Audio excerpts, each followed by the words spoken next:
Shout out to Steelers Nation 412. Just became, he's a member for 4 months. Says, should Johnson be traded? Should Diontae Johnson be traded? What do you think? I'd be up to listening to offers. I would absolutely love to be up to listening to offers. The only concern, the only issue, and this is the Steelers' fault. Yeah. And this is actually Omar Khan's fault, honestly, because he's the one that extended Diontae. And at the time, it was good. But looking back at it, they really should have said, you know what, Diontae, this is your prove-it year. And they ultimately gave him an $18 million extension, I believe it was a 3-year extension. Yeah. And, I mean, Diontae didn't finish with 1,000 yards, and he didn't finish with one single touchdown. Not one. Now, you could say that's mostly because of the quarterback situation. That you could say that's because of the coordinator situation, which you're partially correct. But this is his 4th year? Yeah, I believe. So, Yeah. Yeah, there's some partial blame on Diontae Johnson. He is the most hot and cold player I've ever seen in my life. I mean, the way I see it, if you're being paid $18 million, I anticipate you to do something. Well, here's the problem with Diontae.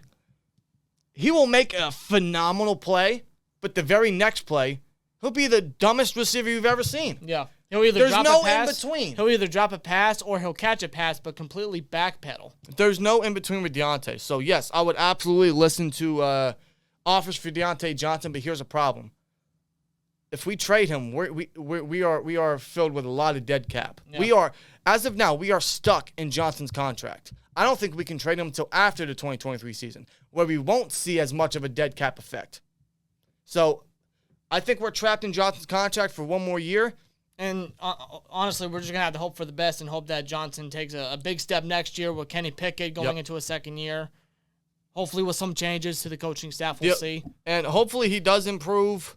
Maybe there's still a little optimism on that. Maybe if we do get a proper coordinator, fingers crossed, with Kenny progressing his second year, maybe Diontae has his best year to date, fingers crossed.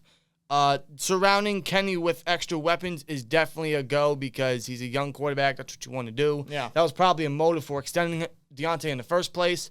But the way I see it, you could say he has one more chance if you want to go there, but let's say we do go there. One more chance and he doesn't show up. I'm listening to the offers in 2024. Yeah, no question. You know, it's crazy. This year, Diontae actually put himself in the history books. It's not good, though, but with his 86 receptions that he had this year, it's actually the most receptions caught in an NFL season without one receiving touchdown. That's the most in NFL history. Yep. That's not good. That's not good stats to have in the history book, but, I mean, Diontae's in there.